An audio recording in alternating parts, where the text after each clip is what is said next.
নৌকা বিহারের জন্য এক্সট্রা কোনো চার্জেস লাগে না।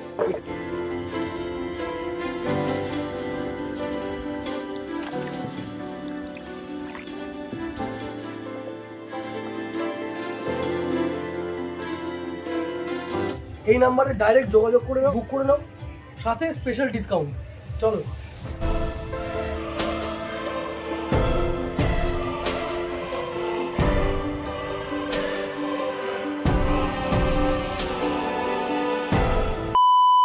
Hello everyone, welcome to my YouTube channel, welcome to a brand new blog. নতুন বছর কেমন কাটছে তোমাদের? আশা করি তোমাদের নতুন বছর খুব ভালোই কাটছে, আমারও খুব ভালো কাটছে। নতুন বছরের সপ্তাহের শেষে ছুটি কাটাতে চলে এসেছি আমি মঙ্গলগঞ্জে। কোথায় এই মঙ্গলগঞ্জ, কীভাবে আসবে, সমস্ত ডিটেলস থাকছে এই ভিডিওতে। আশা করি তোমরা ভিডিওটা পুরো দেখবে। চ্যানেলে যদি নতুন হয়ে থাকো তো আমার চ্যানেলের আগের কয়েকটা ভিডিও গিয়ে দেখে আসতে পারো। ভালো লাগলে চ্যানেলটিকে সাবস্ক্রাইব করে আমার পাশেও থাকতে পারো। আশা করবো এই ভিডিওটা ভালো লাগবে, এই জায়গাটাও তোমাদের কাছে খুব ভালো লাগবে। তো চলো ভিডিওটা শুরু করা যাক। মঙ্গলগঞ্জ আসতে হলে প্রথমে শিয়ালদা থেকে বনগাঁগামী যে কোনো ট্রেনে করে আসতে হবে বনগাঁও জংশন। তারপর 1 নম্বর প্ল্যাটফর্ম থেকে বাইরে বেরিয়ে টোটো নিয়ে আসতে হবে 96/C বাস স্ট্যান্ডে। এই বাসে করেই পৌঁছতে হবে নাটাবেড়িয়া। বনগাঁ থেকে নাটাবেড়িয়ার দূরত্ব প্রায় 22 কিলোমিটার, সময় নেবে 1 ঘন্টা।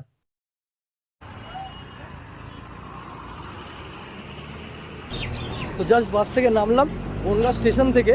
মোটামুটি 1 ঘন্টার মধ্যে আমি পৌঁছে গেলাম এখানে নাটাবেড়ি। আর এখান থেকে সামনে রয়েছে টোটো স্ট্যান্ড। এই টোটো স্ট্যান্ডের থেকে টোটো করে এখন যাব ইচ্ছেকুটি। তো এখানে প্যাসেঞ্জার নিয়ে টোটাল 5 জন করে প্যাসেঞ্জার নিয়ে টোটো যায়, মাথা পিছু 20 টাকা করে দেয়। আর যদি একা কেউ যেতে চায় তাহলে 50 থেকে 60 টাকা করে। দাদা যেমন বললো 50-60 টাকা দিলে দাদা একা যায়। আর আমি এখানে প্যাসেঞ্জারদের সাথে যাচ্ছি 20 টাকা দিয়ে। দাদা তোমার নাম্বারটা একবার বলে দাও, যদি কেউ আসে তো সুবিধা হবে। 83899145। বনগাঁ স্টেশন ছাড়াও এই মঙ্গলগঞ্জে আসা যায় চাকদা স্টেশন থেকে। চাকদা স্টেশনের বাইরে থেকে সরাসরি বাস আসে নাটাবেড়িয়া। চাকদা স্টেশন থেকে নাটাবেড়িয়ার ডিস্টেন্স হলো 28 কিলোমিটার, সময় লাগে প্রায় 1 ঘন্টা। গ্রামের মাটির রাস্তা দিয়ে দুপাশে সর্ষে ক্ষেত দেখতে দেখতে আমরা এখন যাচ্ছি ইচ্ছেকুটিতে। আমি তো সব জায়গায় উঠে যাচ্ছি, 1-1.5 বছর ধরে আমি উঠেই যাচ্ছি। তো এখানে ঢুকতেই এই প্রসেনজিৎ দা দাঁড়িয়ে আছে। প্রসেনজিৎ দা আমাকে রিসিভ করলো এখান থেকে। তো এই যে এখানে রিসেপশনে এখন চেক ইনটা কমপ্লিট করে নিই আগে। আর এখান থেকে জাস্ট আমি একবার দেখে আমার খুব ভালোই লাগছে, বেশ সাজানো গোছানো, খুব সুন্দর। তো চলো প্রসেসটা কমপ্লিট করে নিই এখানে।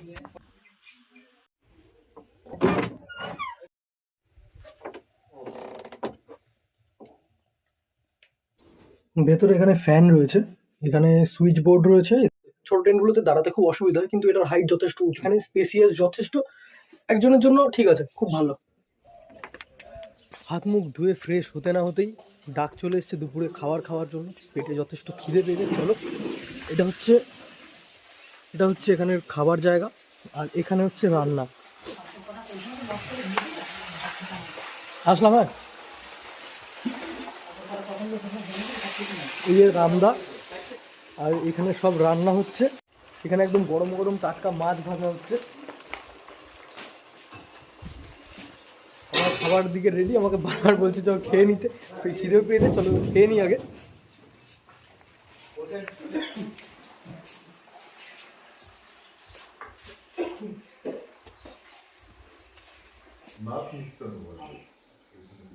একদম সাজিয়ে গুছিয়ে এলাম, প্লেটটা রেডি করে দেওয়া রয়েছে। একটা কাতলা মাছ রয়েছে, একটা কাতলা মাছ, স্যালাড, ভাত। আর ভাতটা তো দারুণ, একদম খুব সাজিয়ে গুছিয়ে দেওয়া রয়েছে, মানে জামাই আদর হচ্ছে। যাই হোক, এখন আগে খাওয়া দাওয়া করি।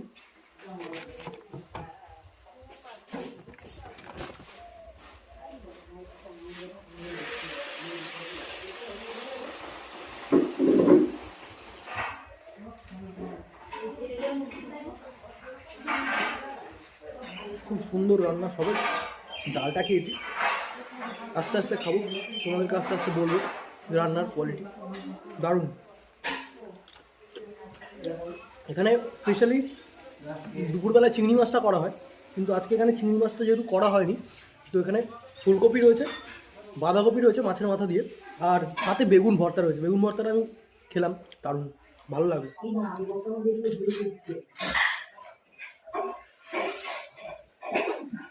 মাছের সাইজটা জাস্ট একবার দেখো, একদম সলিড পিস আছে, সলিড কাতলা মাছের পিস।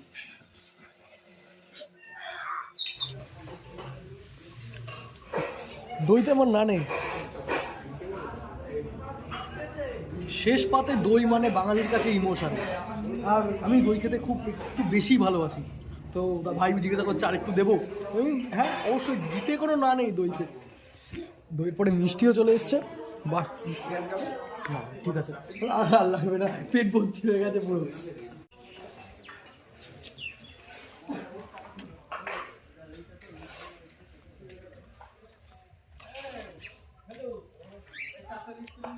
এই রকম খাওয়া দাওয়ার পর যেটা লাগে সেটা হচ্ছে একটা ঘুম, কিন্তু এখন ঘুমালে চলবে না, এখন আমাদের যেতে হবে নৌকা বিহারে। কিন্তু তার আগে একটু খেয়ে উঠেছে, একটু রোদ্দুর পুইয়ে নেবো। আর এখানে যে নৌকা বিহারের জন্য এক্সট্রা কোনো চার্জেস লাগে না, এখানে থাকা খাওয়া যে প্যাকেজের মধ্যে বুক করা হচ্ছে তার সাথেই নৌকা বিহারটা ইনক্লুডেড রয়েছে। আর তোমাদের আরেকটা জিনিস জানিয়ে রাখি, এই কটেজ টেন্ট আর এই সমস্ত টেন্ট বাদ দিয়েও এখানে রয়েছে দুটো ট্রি হাউস। যেহেতু ট্রি হাউসে বুকিং অলরেডি রয়েছে সেই জন্য ট্রি হাউসে বুকিংটা পাইনি, কিন্তু আমার ট্রি হাউসে থাকার খুব ইচ্ছা ছিল। তো সময় পেলে ট্রি হাউসের ভেতরটা তোমাদেরকে খুব ভালো করে দেখাবো। আর একটা জিনিস দেখা, এখানে একটা সুন্দর ককটেল রয়েছে আর কয়েকটা বদ্রি পাখি রয়েছে।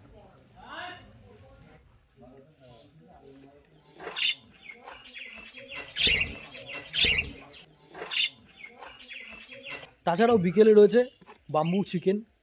আর তারপরে রাতে 9টা নাগাদ যাব আমরা সেই নীলকর সাহেবদের কুটিরে, যেটা এখন প্রায় ধ্বংস হয়ে গিয়েছে, কিন্তু সেখানে এখনও নাকি এখানকার লোকেরা দেখতে পায় ভূতের আনাগোনা। সেই একটি ভৌতিক রোমাঞ্চকর এক্সপিরিয়েন্স করতে এখান থেকে নিয়ে যাওয়া হয় রাত 8:30টার পর। তো তোমাদের সাথে সব কিছু শেয়ার করবো, তার জন্য ভিডিওটা থাকতে হবে, ভিডিওটা স্কিপ না করে দেখতে থাকো।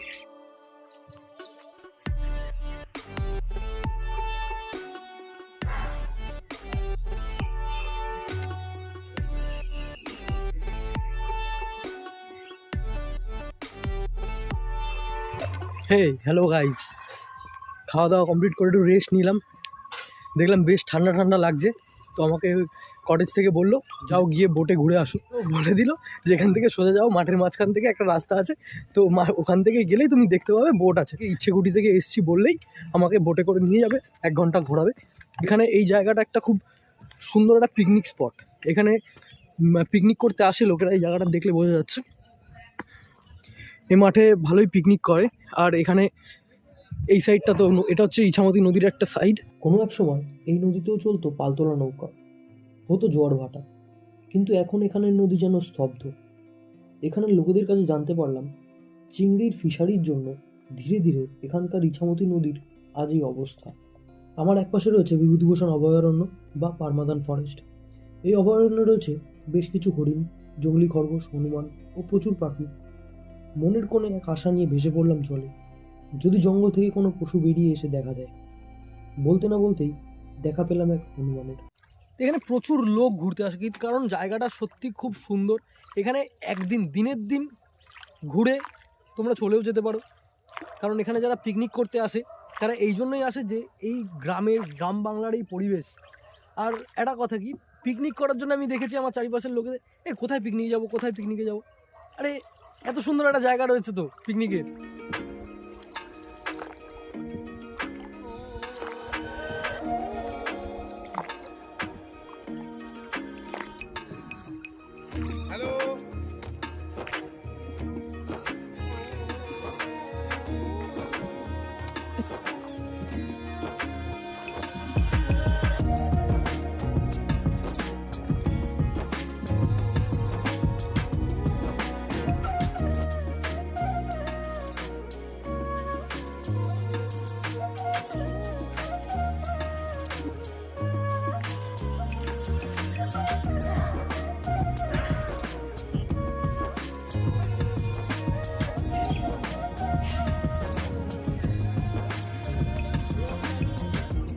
যেই ঘাট থেকে আমরা বোটে উঠেছিলাম আমরা সেই ঘাটে ফিরে এসেছি।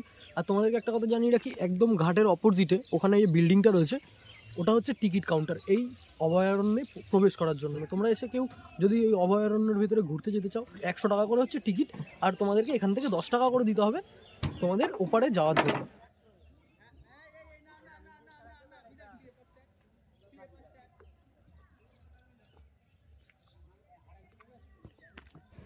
তো হনুমানের লাফালাফি দেখতে দেখতে আজকের নৌকোবিহার এখানে শেষ হলো। এখন বাইরের দিকে যাব, আবার রিসর্টে ফিরে যাব। কাকা আসলাম, এই কাকার সাথে গেছিলাম ঘুরতে। চলো এখন বাইরের দিকে যাওয়া যাক।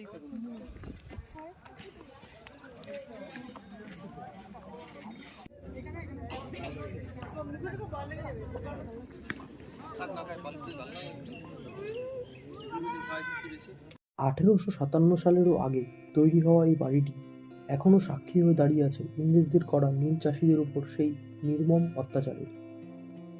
এটি শুধু বাড়ি নয়, এটি নীলকুঠি বা কাটা সাহেবের কুঠি নামেও পরিচিত। এই নীলকুঠি নিয়ে এলাকাবাসীর মধ্যে রয়েছে এক ভৌতিক বা কাল্পনিক ধারণা। এই ভেঙে যাওয়া রাজবাড়ির এক অংশে এখনও মঙ্গলগঞ্জ গ্রামের পোস্ট অফিসের কাজ চলে।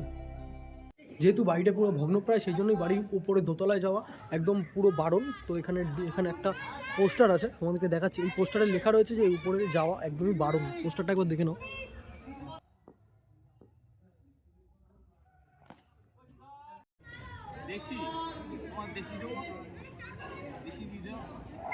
তো এখানে এরকম বেশ কিছু দোকান আছে যেখানে কিছু স্ন্যাক্স পাওয়া যাচ্ছে, এগরোল, চাউমিন এরকম নর্মাল পাওয়া যাচ্ছে।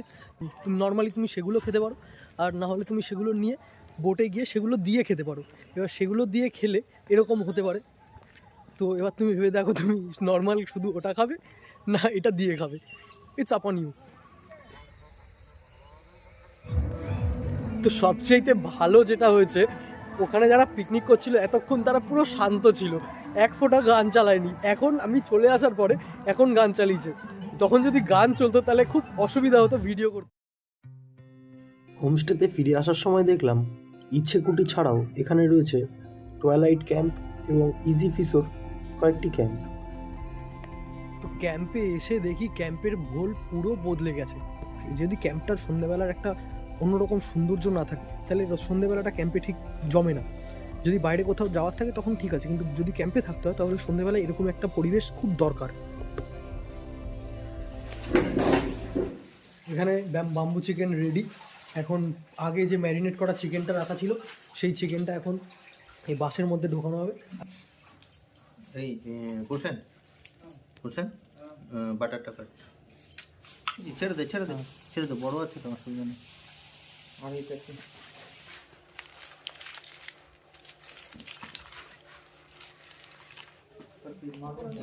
চিকেনটাকে ভেতরে দিয়ে এটা কলা পাতা দিয়ে উপরটা পুরো সিল করে দিল। আর এই চিকেন দিতে দিতে চিকেনের মাঝখানে বাটারের কিউব করে, আমুল বাটারের কিউব ভেতরে দেওয়া হচ্ছে যাতে চিকেনটা লেগে না যায়। আগুন জ্বলে গেছে, এর উপরেই চাপ বাম্বু চিকেন। তো এই বাম্বু চিকেন আমরা খাবো, তোমাদেরকেও দেখাবো। তারপরে রাতে যাব আমরা নীল সাহেবের কুটিতে একটা গা ছমছমে পরিবেশ উপভোগ করার জন্য। তোমাদের সাথে সব কিছু শেয়ার করবো, ভিডিওতে থাকো, দেখতে থাকো। চিকেন পুড়তে পুড়তেই সন্ধ্যের স্ন্যাক্সে বেগুনি আর মুড়ি চলে এলো আমাদের হাতে।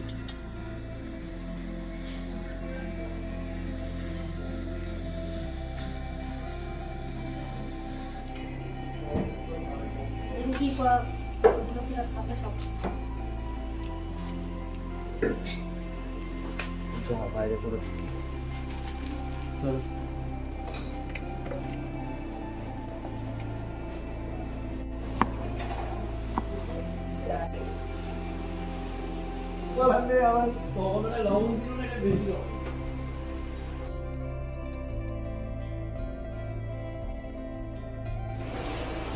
তো বাম্বু চিকেন রেডি হয়ে গেছে।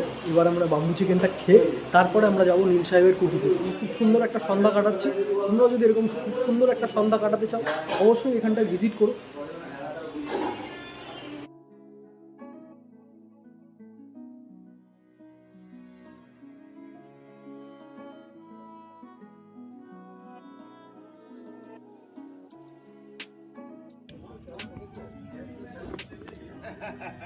আগুন, বারবিকিউ, সাথে রামদা, পারফেক্ট কম্বিনেশন এই ঠান্ডার দিনে। রামদা হচ্ছে এমন একটা লোক যে এখানে থেকে এই জায়গাটাকে খুব প্রত্যক্ষ এবং পরোক্ষভাবে চেনে। তো এখন আমরা যাব নীল সাহেবের কুটিতে, যেটা আমরা সকালবেলায় গিয়েছিলাম। সেখানে আমরা এখন আবার যাব, যেখানে কাটা সাহেবের ছায়া দেখা যায়। তো চলো।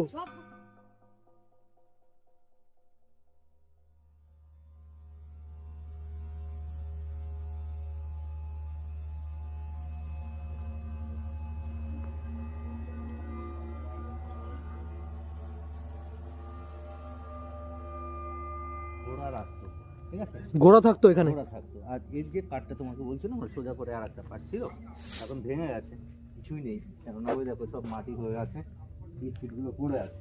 হুম। ঠিক আছে, এই দেখো এইখানটা আর একটা পাট ছিল সোজা করে, আর এটা হচ্ছে আস্তাবল। ঠিক আছে, এদিকে একটু লাইট ঘোড়া দেখতে পাবো, এইখানটা আস্তাবল ছিল, এটা আস্তাবল ছিল। হ্যাঁ, এইটা। ঠিক আছে, আর এদিকটা আর একটা যে পাটটা ছিল, সেই পাটটা ভেঙে চুরে এখন মাটি হয়ে আছে, ওটাও দোতলা ছিল। হ্যাঁ, এখানে বাইরে আমি দেখেছি দোতলায় ওঠা খুব স্ট্রিক্টলি বারণ। হ্যাঁ, আর এটা হচ্ছে তোমার উপরে ওঠার রাস্তা, মেন যে রাস্তা। বিকেলে এসেছিলাম আমি, এই বাইরে অবধি দেখিয়েছিলাম। তো এখন রাত 10টা 29, এখন এই জায়গায় 10টা 29 মানে কলকাতার একটা তারও বেশি, কারণ এখানে চারিদিকে কোনো লাইট নেই। তোমাদের একবার দেখাই, এইটা হচ্ছে ফার্স্ট ফ্লোর, কিন্তু যেখানে যাওয়ার জন্য কোনো সিঁড়ির বন্দোবস্ত নেই। বলছিলাম না, আচ্ছা, ঠিক আছে। এটা উপরে ওঠা যেত একটা সময়, এমনকি এখনো যায়। ঠিক আছে, কিন্তু ওঠা বারণ আছে, এর জন্য ওঠা যাবে না। এইখান দিয়ে নিচে গেলে দেখা যাবে একটা সুড়ঙ্গ রাস্তা, নিচে যদি যাও তাহলে দেখতে পাবে। এখানেই ছিল সেই ভূগর্ভস্থ কারাগার, যেখানে নীল চাষের বিরুদ্ধে বিদ্রোহ ঘোষণা করা চাষিদেরকে অনির্দিষ্টকালের জন্য বন্দি করে রাখা হতো।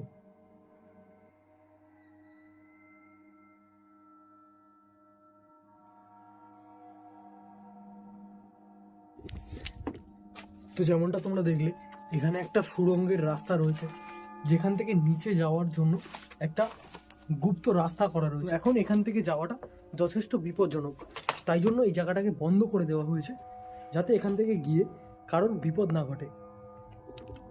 আসো।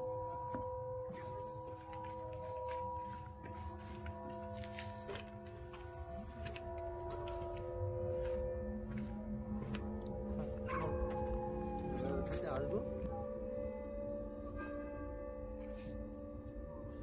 এখন এখানে 10 ডিগ্রি টেম্পারেচার, আর এখানে খুব দারুণ একটা অ্যাম্বিয়েন্স, পুরো চারিদিকে অন্ধকার। আমাদেরকে রামদা নিয়ে এসেছিল এই কাটা সাহেবের কুঠি দেখার জন্য। আমরা কাটা সাহেবের কুঠি ঘুরলাম, কিন্তু আমরা কাটা সাহেবের কুঠিতে কোনো অলৌকিক বা কোনো ভৌতিক কোনো কিছু ফিল করিনি। তোমরা যদি চাও তোমরা অবশ্যই এখানে আসতে পারো, তোমরা একদিন এখানে কাটাতে পারো, এক রাত এখানে কাটাতে পারো।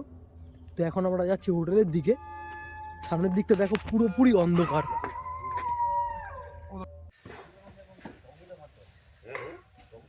Good morning everyone. কাল রাতে ছিল বেশ ঠান্ডা, তো সকালে জাস্ট একটু আগে রোদ্দুর উঠলো, এখন রোদ্দুর ছিল না, বেশ কুয়াশা ছিল, তাই ঘুম থেকে উঠছিলাম না। এখন আমাদেরকে ডেকে বললো চলে আসো, ব্রেকফাস্টটা করে নাও। চলো ব্রেকফাস্ট টেবিলে।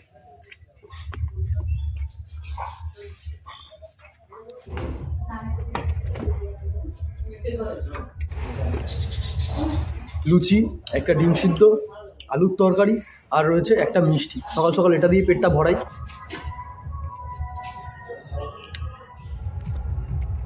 ব্রেকফাস্ট করে আবার আমাদের কটেজটাতে গিয়ে একদম রিল্যাক্সে শুয়েছিলাম, একদম রেস্ট করছিলাম। তো তোমাদেরকে যেটা বলেছিলাম, তোমাদের এখানে ট্রি হাউসটাই দেখাবো। ট্রি হাউসটায় এতক্ষণ লোক ছিল, তো আমি আর তখন আসা হয়নি। জাস্ট আমাদের ট্রি হাউসটা ক্লিন করে দিল। তো ট্রি হাউসটা সাজানোও রয়েছে, এখানে কিছু বার্থডে সেলিব্রেশন হয়েছে, তো তোমাদেরকে দেখাতেও খুব সুবিধা হবে, ভালো লাগবে বেশ তোমাদের। তো আমরা এখন যাচ্ছি ট্রি হাউসে, তো এখন ট্রি হাউসটা তোমাদের সাথে শেয়ার করবো, চলো।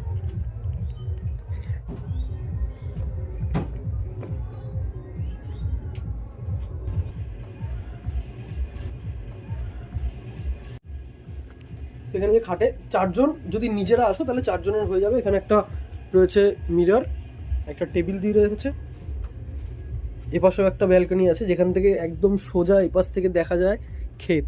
আর এখনও উপরে কুয়াশার যে চাদরটা এখনও পুরোপুরি ওঠেনি, এখন প্রায় 11:30-12টা বাজে। এখানে বসলে ট্রি হাউসে এদিকে তাকালে তোমরা চোখে সর্ষে ফুল দেখবে একদম। কালকে এখানে বার্থডে সেলিব্রেশন হয়েছে, সেই জন্য এখানে এখনো সাজানো রয়েছে। আর এই সাইডে রয়েছে অ্যাটাচ বাথরুম। এখানে গিজারে নেই, বাট এখানে জল গরম করে দেওয়া হয়। এই শীতকালে যে ঠান্ডা জলে যারা স্নান করতে অসুবিধা হয়, এখানে বললেই এখান থেকে জল গরম করে দেয়, যে এই জলে তুমি স্নান করতে পারো। এই জন্য কোনো অসুবিধা নেই, গিজার নেই বলে। আর তোমাদেরকে বলে রাখি, যে পেছনে টেন্টগুলো রয়েছে, টেন্ট বা ওখানে যে সামোসা কটেজটা রয়েছে এর জন্য বাইরে রয়েছে কমন বাথরুম, ওপাশে দুটো রয়েছে এপাশে দুটো রয়েছে, দুটোর এখনও কাজ চলছে, কিছুটা 2-1 দিনের মধ্যে কমপ্লিট হয়ে যাবে। 4টে কমন বাথরুম রয়েছে টোটাল সামোসা কটেজগুলোর জন্য আর এই টেন্টের জন্য। এখানে এসি নন এসি দুরকমভাবেই তোমরা কটেজ বুক করতে পারবে। তো এবার এসছি এখানে এই কটেজটা দেখতে, চলো একবার এই কটেজটা দেখে নিই। ভাই কটেজটা অনেকটাই বড়, এখানে টেবিল, এখানে একটা মিরর আছে, এখানেও খাটটা বেশ বড়, এখানে একটা ফ্যান আছে, এসি নেই, এটা নন এসি না? আচ্ছা,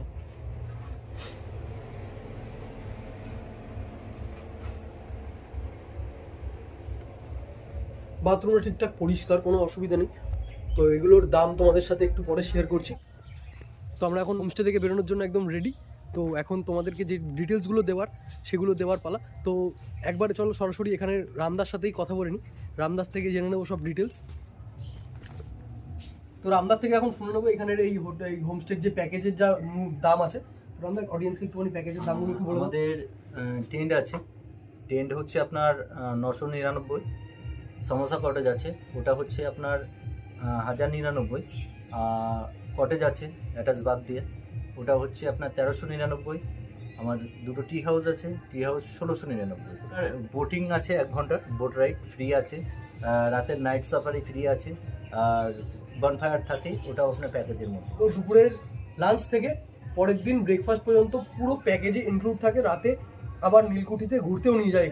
আর আমার যদি কোনো ভিডিওর অডিয়েন্স যদি এখানে ভিডিও দেখে আসে তাহলে তাদের জন্য কিছু ডিসকাউন্ট আছে? নিশ্চয়ই নিশ্চয়ই তো নিশ্চয়ই। আমার এই ভিডিওটা দেখে অবশ্যই এখানে এসে বলতে হবে যে তুমি ট্রাভেল উইথ রনের ভিডিও দেখে এখানে এসছো, তাহলে তোমরা পেয়ে যাবে স্পেশাল ডিসকাউন্ট। তো দাদা থ্যাংক ইউ। এখানে যদি আসো দাদার সাথে কন্ট্যাক্ট করো না, তুমি একবার দাদার নাম্বারটা বলে দাও। হ্যাঁ, আমার নাম্বার 9832168935। এই নম্বরে যোগাযোগ করলে হবে। এই নাম্বারে ডাইরেক্ট যোগাযোগ করে নাও, ডাইরেক্ট বুক করে নাও, সাথে স্পেশাল ডিসকাউন্ট। চলো, তো সম্পূর্ণ ভিডিওটা তোমরা দেখলে, আশা করি তোমাদের ভিডিওটা ভালো লেগেছে। আর যদি তোমাদের ভিডিওটা ভালো লেগে থাকে তো প্লিজ ড্রপ এ কমেন্ট, একটা কমেন্ট করে অবশ্যই জানিও। আজকের জন্য চললাম, আবার অন্য কোনো জায়গার ভিডিও নিয়ে তোমাদের কাছে চলে আসবো। ততক্ষণ অপেক্ষা থাকো, চ্যানেলটিকে সাবস্ক্রাইব করে চ্যানেলের পাশে থেকো। ততক্ষণের জন্য টাটা। থেকে যাওয়াটা যথেষ্ট বিপজ্জনক, তাই জন্য এই জায়গাটাকে বন্ধ করে দেওয়া হয়েছে, যাতে এখান থেকে গিয়ে কারো